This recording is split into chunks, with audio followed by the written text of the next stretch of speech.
Good morning students. लक्ष्य में आप सभी का स्वागत है। मैं एस.के. भारती। सबसे पहली बात तो मैं थोड़ा काला दिख रहा हूँगा, इसका कारण है थोड़ा सा लाइटनिंग इशू है यहाँ पर नए बोर्ड में। एक दो दिन में वो ठीक हो जाएगा। मेरे को उतना ही देखिए, बोर्ड अच्छे से दिख रहा है, बोर्ड पे कंटेंट अच्छे से दिखाई दे रहे हैं। मैं आप लोगों को पढ़ाने आया हूँ industrial automation advance. Yes, industrial automation advance ये एक बहुत ही इंपॉर्टेंट टॉपिक माना जाता है आप लोगों के लिए। इसमें हम क्या क्या पढ़ाएंगे, मैंने सिलेबस लगा रखा है आपके सामने। यूनिट 1 आप देख रहे होंगे, unit 1 industrial automation communication interfacing, बहुत इंपॉर्टेंट टॉपिक माना जाता है ये। मज़ेदार, जिसको कहेंगे ना कि अगर इसको पढ़ने के बाद अगर आपको मज़ा नहीं आया तो फिर किस बात का पढ़ाई। ठीक है, एकदम मज़ा आएगा क्योंकि ये पढ़ने वाले टॉपिक्स में से है। ठीक, आपको मैं छोटी छोटी बातें बताऊंगा जो हम लोग देखते हुए भी समझते नहीं हैं या जानते देखते हुए भी जानते नहीं हैं। इस बात को मैं यहाँ पर मेंशन कर रहा हूँ। सबसे पहले बहुत सारे बच्चे को तो ये समझ में नहीं आएगा एनालॉग और डिजिटल कम्युनिकेशन होता क्या है। जो इलेक्ट्रॉनिक्स ब्रांच के होंगे उनको समझ में आएगा, या इलेक्ट्रिकल ब्रांच के होंगे उनको समझ में आएगा। लेकिन अगर ये वाला पेपर कोई दूसरे ब्रांच के बच्चे देख रहे होंगे तो उनको थोड़ा सा कंसेप्ट देना होगा एनालॉग और डिजिटल कम्युनिकेशन के बारे में, कि एनालॉग कम्युनिकेशन क्या होता है और डिजिटल कम्युनिकेशन क्या होता है।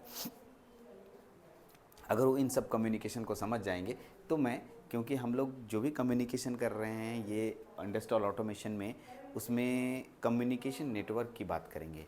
ठीक, आपको एक एग्जांपल देता हूँ। जैसे एक है मेरे पास RS-232, पता नहीं ये देखे हैं कि नहीं देखे हैं आप लोग। देखिए, छोड़िए ना, उसको छोड़िए, पहले मैं आपको एक दो बताता हूँ। ये मेरे हाथ में एक केबल है, ये केबल सब लोग देखा होगा, है ना। तो सर ये तो लग रहा है USB केबल है और इधर टाइप सी है ना। ठीक है, क्या बोला मैंने, कौन सा केबल है? USB। चलिए मैं थोड़ा सा लिख रहा हूँ, समझिएगा। कौन सा केबल बोला मैंने? USB cable. USB का फुल फॉर्म जानते हैं? यूनिवर्सल सीरियल बस। यस। तो अब आप बताइए ये करता क्या है? सर डेटा इधर से लेगा इधर भेजेगा, डेटा इधर से लेगा इधर भेजेगा, यही करेगा। हाँ, एकदम सही बोले सर। दूसरा क्वेश्चन, इधर से डेटा लेगा इधर जाएगा, इधर से लेगा इधर जाएगा, कैसे लेगा? सीरियली या पैरेलली? अभी वो नया शब्द आ गया, क्या? सीरियल या पैरेलल? तो यहाँ पर वर्ड है यूनिवर्सल सीरियल बस, सीरियल वर्ड है, ये सीरियली डेटा ट्रांसफ़र करता है। ऐसे ही सीरियल डेटा सिर्फ यही करता है क्या? और कोई दूसरा मेरे पास वायर नहीं है और दूसरा कम्युनिकेशन नहीं है मेरे पास जो हम सीरियली डेटा भेज पाएँ? बहुत सारे हैं। उसी में से RS-232 आता है। मैं फ़ोटो दिखाऊंगा ना तो आप समझ जाएंगे, अच्छा ये RS-232 होता है। ठीक है, इतना पुराने ज़माने में कंप्यूटर, अगर आप अभी खुद से देखिए, मैं बता दूंगा, मैं फ़ोटो दिखा दूंगा, तुरंत समझ जाइएगा। लेकिन एक मज़ा तब होता है जब आप खुद से जाके रिसर्च करें। देखिए क्या बताता हूँ, अभी भी गूगल सर्च मत करना, गूगल सर्च करने जाओगे तुरंत दिख जाएगा। मैं आपको जो चीज़ दिखाना चाहता हूँ, हम लोग क्या करते हैं ना, गूगल में देख लिए सब खत्म। हम प्रैक्टिकल देखने की बात कर रहे हैं। अब जाइए इसमें जाइए, कंप्यूटर डेस्कटॉप किसी के पास होगा तो, अब तो नहीं रहता है, लैपटॉप वगैरह रहता है। तो लैपटॉप में पीछे में मॉनिटर को CPU से कैसे कनेक्ट करते हैं? मॉनिटर को CPU से कैसे कनेक्ट करते हैं? एक पावर केबल और एक और केबल होता है, वो RS-232 होता है या RS-422 होता है या RS-485 होता है। अरे इतना चौड़ा होता है जी, दोनों साइड नट लगा रहता है और उसको ऐसे ऐसे घुमा करके टाइट किया जाता है। ठीक है, तो हम बोलेंगे तो हम जानते हैं क्योंकि मैंने लगाया है, आप भी देखिएगा तो समझ में आ जाएगा। उसमें 9 गो पिन होते हैं, ऊपर 5 नीचे 4 छेद, और उसके पिन दूसरे साइड पिन वाले भी होते हैं, एक मेल होता है एक फीमेल होता है। तो उसी में RS-232 आता है, RS-232 आता है। ठीक है, इंडस्ट्रियल इथरनेट के बारे में पढ़ेंगे। पता है इंटरनेट अलग होता है, इथरनेट अलग होता है।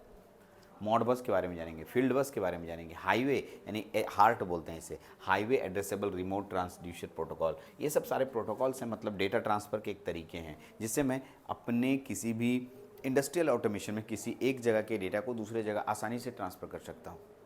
ये इंडस्ट्रियल ऑटोमेशन पढ़ रहे हैं। यस, क्योंकि मैं डेटा का ट्रांसफरिंग इंडस्ट्रियल ऑटोमेशन में बहुत बड़ा एक काम है, उसके बिना काम नहीं कर सकते हैं आप कुछ भी। डेटा नहीं ट्रांसफ़र होगा तो दूसरा मशीन वर्क ही नहीं करेगा। तो डेटा ट्रांसफ़र के लिए आपको कम्युनिकेशन केबल चाहिए, कम्युनिकेशन इंटरफेस चाहिए। Yes, that's name is a protocol. और उस प्रोटोकॉल को हम लोग यहाँ पर पढ़ेंगे। कुछ ही प्रोटोकॉल आपके सिलेबस में दिया है, पूरा प्रोटोकॉल तो भरमार पड़ा है। मैं आपको जब पढ़ाने लगूंगा तो मैं प्रोटोकॉल का एक लिस्ट दूंगा, उसमें आप देखिएगा इतना सारा प्रोटोकॉल होता है। लेकिन कुछ ही प्रोटोकॉल को हमें पढ़ने के लिए कहा गया है, जैसे RS-232 को पढ़ने के लिए कहा गया है, field bus protocol, Modbus protocol, ठीक है, या फिर हार्ट प्रोटोकॉल, ठीक है। इस तरह से कुछ ही प्रोटोकॉल को हमें स्टडी करने के लिए कहा गया है।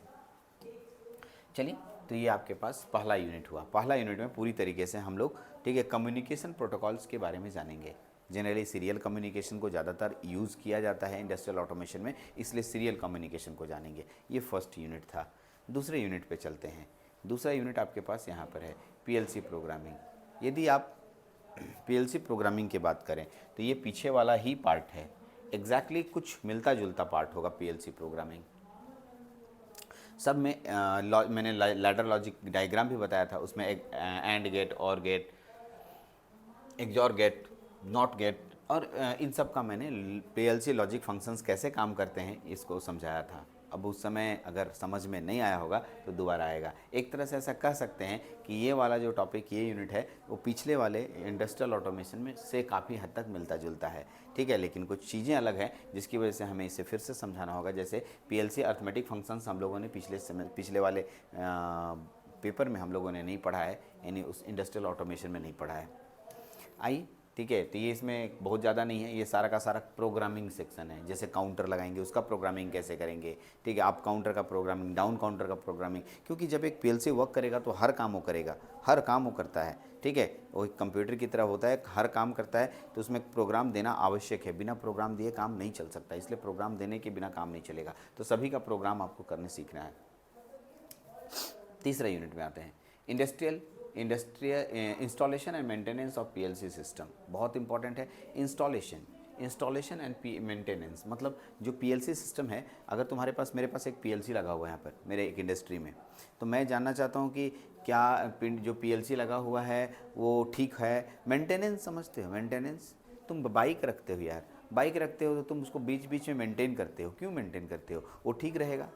बीच बीच में मेंटेन इसलिए करते हो, अच्छा रहेगा, ख़राब नहीं होगा। यस, एग्जैक्टली, ठीक रहेगा, ठीक है। तो मेंटेन करने की बात यहाँ पर ये लोग मैं यहाँ पर बात बता रहे हैं। हम लोग PLC को मेंटेन कैसे करेंगे? क्या देखेंगे तो खराबी नज़र आएगा? क्या देख लेंगे कि कुछ दिख रहा है हमको, लाल बत्ती जलने लगा, अच्छा ये ख़राब हो गया।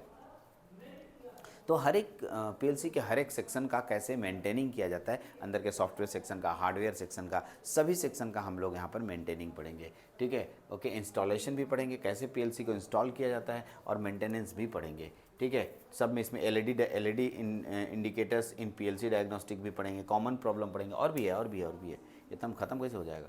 देखिए, इंटरनल प्रॉब्लम्स है, एक्सटर्नल प्रॉब्लम्स हैं PLC के, सभी प्रॉब्लम्स को हम लोग जानेंगे। इन्वायरमेंटल कंडीशंस होते हैं, उसके अकॉर्डिंग भी आपका आता है। चलिए, फिर ट्रबल शूटिंग भी पढ़ेंगे। ट्रबल शूटिंग मतलब होता है कि जो प्रॉब्लम है उसको मतलब दूर करना, उसको ट्रबल शूटिंग कहा जाता है। ट्रबल शूटिंग का मतलब होता है जो प्रॉब्लम्स उस PLC में है उसको दूर करना, ठीक है। IO मॉड्यूल ट्रबल शूटिंग कैसे करेंगे, पावर सप्लाई ट्रबल शूटिंग कैसे करेंगे, PLC प्रोग्राम एरर कैसे निकालेंगे। आप बोलिएगा सर ये सब क्या है? तो जो इंडस्ट्रियल ऑटोमेशन पढ़ा है वो इन सब चीज़ों को जानता होगा। पावर सप्लाई बताया गया था, IO मॉड्यूल भी बताया गया था, ठीक है, PLC प्रोग्राम भी बताया गया था। तो किस सेक्शन में मतलब प्रॉब्लम है उसको हम लोग यहाँ पर ट्रबल शूट करेंगे, उसको ठीक भी करेंगे। चलिए, ओके। फ्लो चार्ट कैसा होता है? कोई भी चीज़ को काम करने के लिए हमें सिलसिलेवार तरीके से एक लिस्ट बनाना होता है। अच्छा, मान लो तुमको यहाँ से कहीं जाना है तो तुम स्टेप बाय स्टेप बोलोगे। क्या बोलोगे? स्टेप बाय स्टेप क्या बोलोगे बताओ? स्टेप बाय स्टेप बोलोगे, यहाँ से जाएंगे सर, रोड पे जाएंगे, रोड पे ऑटो मिलेगी, हवाई मिलेगी, फिर वहाँ से जाएंगे, वहाँ से एक बड़ी वाली ऑटो मिलेगी, उससे पड़े बैठेंगे, तो फिर हम स्टेशन उतरेंगे। तो एग्जैक्टली आपके पास स्टेप बाय स्टेप आपने बताया, जिस चीज़ को स्टेप बाय स्टेप, ठीक है, आप यहीं पर लगा दोगे। यदि सर बस नहीं मिलेगी तो, सॉरी ऑटो नहीं मिलेगी तो बस से निकल जाएंगे, इफ़ बट एल्स लगाया, तो एक पूरा सीक्वेंस आपने कुछ चीज़ का बनाया, जिस सीक्वेंस को ही हम लोग यहाँ पर क्या बोलते हैं, ठीक है, PLC, ठीक है, फ्लो चार्ट्स। PLC मेंटेनेंस को भी पढ़ेंगे, ऊपर ही बता दिए थे PLC मेंटेनेंस कैसे मेंटेन करते हैं, मेंटेनेंस भी यहाँ पर है। Safety procedure,